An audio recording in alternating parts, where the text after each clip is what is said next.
ಭದ್ರಾವತಿಯಲ್ಲಿನ ವಿಶ್ವೇಶ್ವರಯ್ಯ ಉಕ್ಕು ಮತ್ತು ಉರುಗುಮೆ ಸಂಸ್ಥೆ ವೆಸ್ಪ್ ಅಥವಾ ವಿಐಎಸ್ಎಲ್ ಅನ್ನು 2023ರ ಆರಂಭದಲ್ಲಿ ಅಧಿಕೃತವಾಗಿ ಮುಚ್ಚಲು ಕೇಂದ್ರ ಸರ್ಕಾರ ಮತ್ತು sale steel authority of India limited ನಿರ್ಧರಿಸಿತು. ವರ್ಷಗಳ ಲಾಭಹೀನತೆ ಹಾಗೂ ತಾಂತ್ರಿಕ ಹೀನತೆ ಇದರ ಹಿಂದಿನ ಪ್ರಮುಖ ಕಾರಣಗಳಾಗಿದ್ದವು. ಅಡ್ಡಗೆರೆ ಪ್ರಶ್ನಾರ್ಥಕ ಗುರುತು ವಿಐಎಸ್ಎಲ್ ಯಾಕೆ ಮುಚ್ಚಲಾಯಿತು? 1. ಲಾಭಹೀನತೆ ಮತ್ತು ಹಳೆಯ ತಂತ್ರಜ್ಞಾನ. ಇಷ್ಟು ವರ್ಷಗಳಿಂದ ಕಾರ್ಖಾನೆ ನಷ್ಟದಲ್ಲಿ ಚಲಿಸುತ್ತಿತ್ತು. ತಯಾರಿಕಾ ಪ್ರಮಾಣ ಕಡಿಮೆ, ತಾಂತ್ರಿಕ ಸಲಕರಣೆಗಳು ಹಳೆಯದು, ಕಾರ್ಯವಿಧಾನಗಳು ಅಪ್ರಭಾವಶಾಲಿಯಾಗಿದ್ದವು.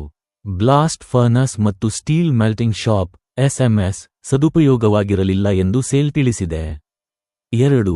ಅಯಸ್ಕದ ಸ್ವಂತ ಖನಿ ಇಲ್ಲದಿರುವುದು. ವಿಐಎಸ್ಎಲ್ಗೆ ತನ್ನದೇ ಆದ ಕಬ್ಬಿಣದ ಅಯಸ್ಕದ ಖನಿ ಇಲ್ಲದ ಕಾರಣದಿಂದ ಹೂಡಿಕೆ ಮತ್ತು ಸಾಗಣೆ ವೆಚ್ಚಗಳು ಜಾಸ್ತಿಯಾಗುತ್ತಿದ್ದವು. ಬಳ್ಳಾರಿ ಜಿಲ್ಲೆಯಲ್ಲಿರುವ ಖನಿಗೆ ಅನುಮತಿ ಸಿಕ್ಕಿದ್ದರೂ ಕೆಲಸ ಪ್ರಾರಂಭವಾಗಿಲ್ಲ. 3. ಖಾಸಗಿ ಬಂಡವಾಳ ಹೂಡಿಕೆ ವಿಫಲ. 2016ರಲ್ಲಿ ಖಾಸಗೀಕರಣಕ್ಕೆ ಅನುಮೋದನೆ ಸಿಕ್ಕಿತ್ತು. ಆದರೆ ಹೂಡಿದವರಲ್ಲಿ ಆಸಕ್ತಿಯಿಲ್ಲದ ಕಾರಣ ಪ್ರಕ್ರಿಯೆ ವಿಫಲವಾಯಿತು. ಇವತ್ತು ಅಧಿಕೃತವಾಗಿ ಮುಚ್ಚುವ ಪ್ರಕ್ರಿಯೆ ಆರಂಭವಾಗಿದೆ. ಅಡ್ಡಗೆರೆ ಪ್ಲಕ್ಕಾರ್ಡ್ ಮುಚ್ಚಲಾದ ನಂತರ ಏನೂ ಆಯಿತು? ಭದ್ರಾವತಿ ಬಂದ್. 2023 ಫೆಬ್ರವರಿ 24ರಂದು ವಿಐಎಸ್ಎಲ್ ಮುಚ್ಚುವ ನಿರ್ಧಾರದ ವಿರುದ್ಧ ಭದ್ರಾವತಿಯಲ್ಲಿ ಬಂದ್ ನಡೆದಿತ್ತು. ಅಂಗಡಿಗಳು ಮತ್ತು ಸಾರಿಗೆ ಬಂದ್ ಆಗಿತ್ತು.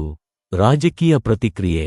ಕಾಂಗ್ರೆಸ್ ಸೇರಿದಂತೆ ಹಲವಾರು ನಾಯಕರು ಇದರ ವಿರೋಧ ವ್ಯಕ್ತಪಡಿಸಿದರು.